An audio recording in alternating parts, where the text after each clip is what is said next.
naman akalain.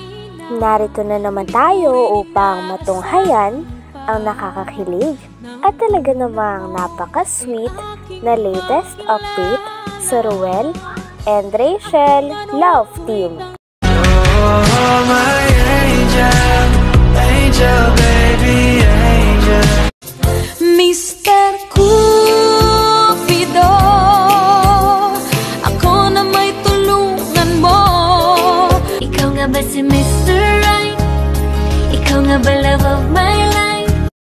Bakit di na lang tutuhanin ang lahat? Sa pagpapatuloy ng ating istorya ay nag-live muli si Miss Rachel sa kanyang channel.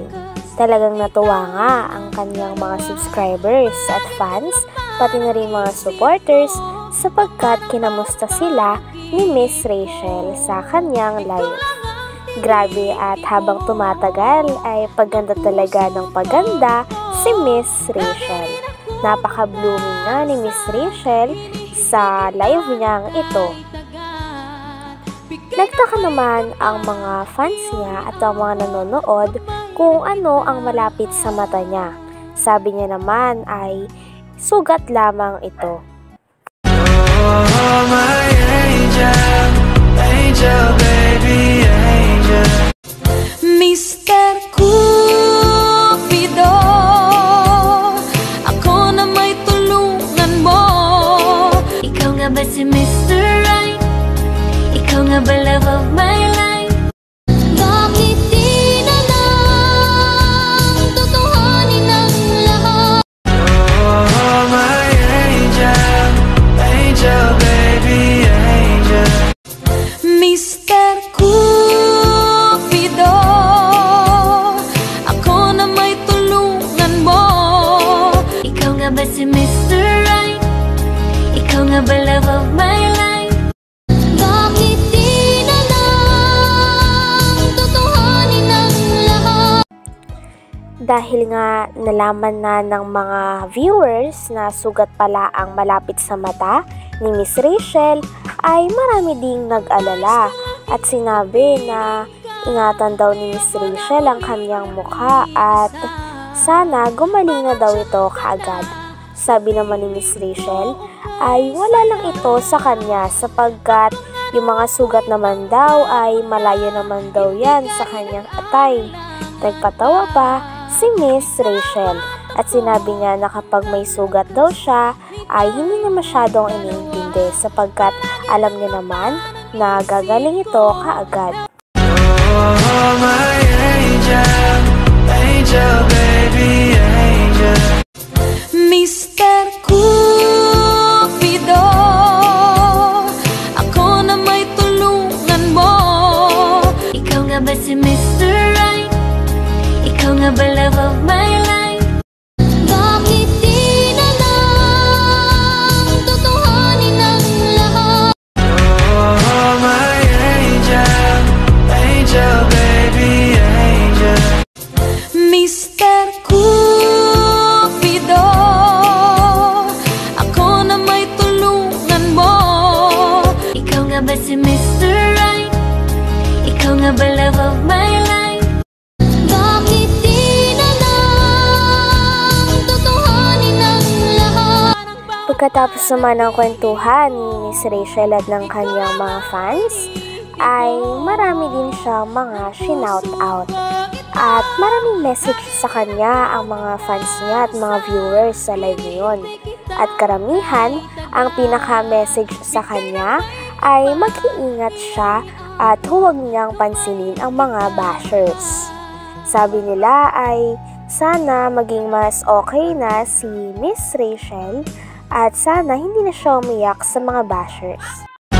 Oh, my angel, angel, baby, angel.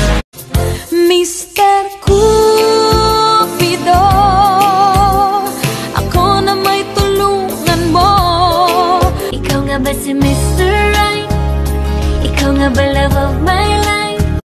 Bakit di na lang tutuhanin ang lahat?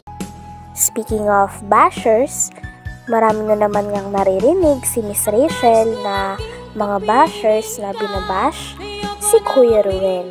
At ito ay dahil pumunta siya sa Mindanao. Ang sinasabi ng iba ay may umaaligid-aligid na daw doon kay Kuya Ruel at may ibang babae na daw si Kuya Ruel doon sa Mindanao. Ang sabi naman dito ni Miss Rachel ay unang-una sa lahat ay may tiwala siya kay Kuya Ruel. Kaya sana daw ay tigilan na daw ng mga bashers ang paninira sapagkat hindi naman ito mabuting gawin sa kapwa, lalo na't wala naman daw ginagawang masama si Kuya Ruel. Sabi pa ni Miss Rachel ay alam niya naman na talagang mabuting tao si Kuya Ruel at matinong lalaki yon. Higit sa lahat ay talagang alam niya din na iniingatan ni Kuya Ruel ang tiwala na binigay ni Miss Rachel. Kaya hindi sasayangin ito ni Kuya Ruel. Oh, my angel, angel, baby, angel. Mr. Cupido, ako na may tulungan mo. Ikaw nga ba si Mr. Right? Ikaw nga ba love of my life? Bakit di na lang tutuhanin ang lahat? Oh, my angel, angel, baby, angel. Mr. Cupido, ako na may tulungan mo. Ikaw nga ba si Mr. Right? Ikaw nga ba love of my life? Grabe at nalaman na nga natin ang side ni Miss Rachel sa pambabash na ginagawa kay Kuya Ruel. Ang sabi pa nga ni Miss Rachel ay tigilan na daw ang mga ganyang pambabash dahil hindi naman daw siya maniniwala at wala daw makakasira sa kanilang dalawa. Sabi pa nga ng fan ay sana si Kuya Ruel at Miss Rachel na daw hanggang sa huli. Sabi naman ni Miss Rachel ay sana nga daw, tiwala lang.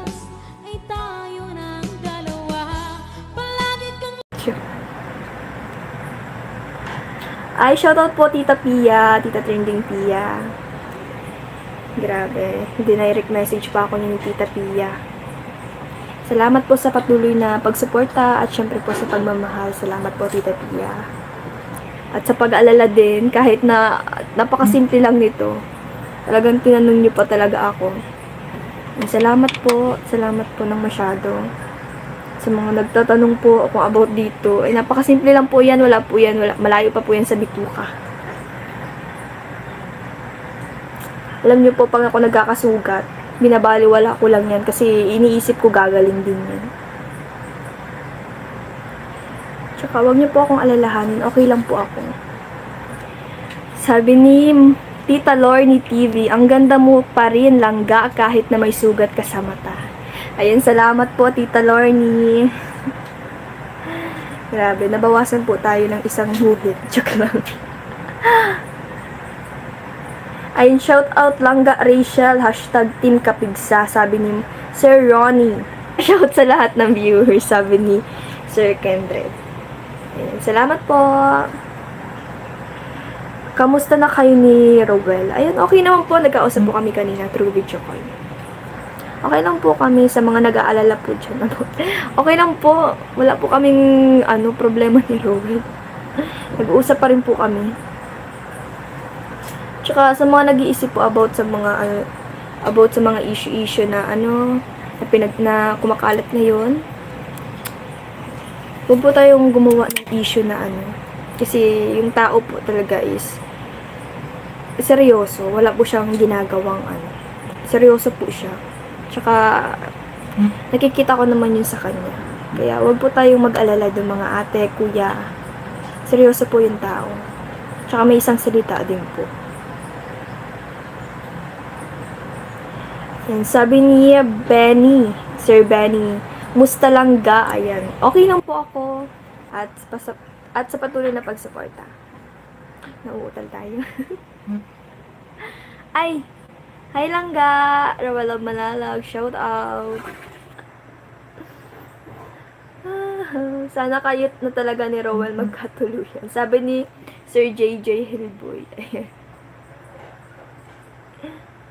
Sana nga po. Tiwala lang.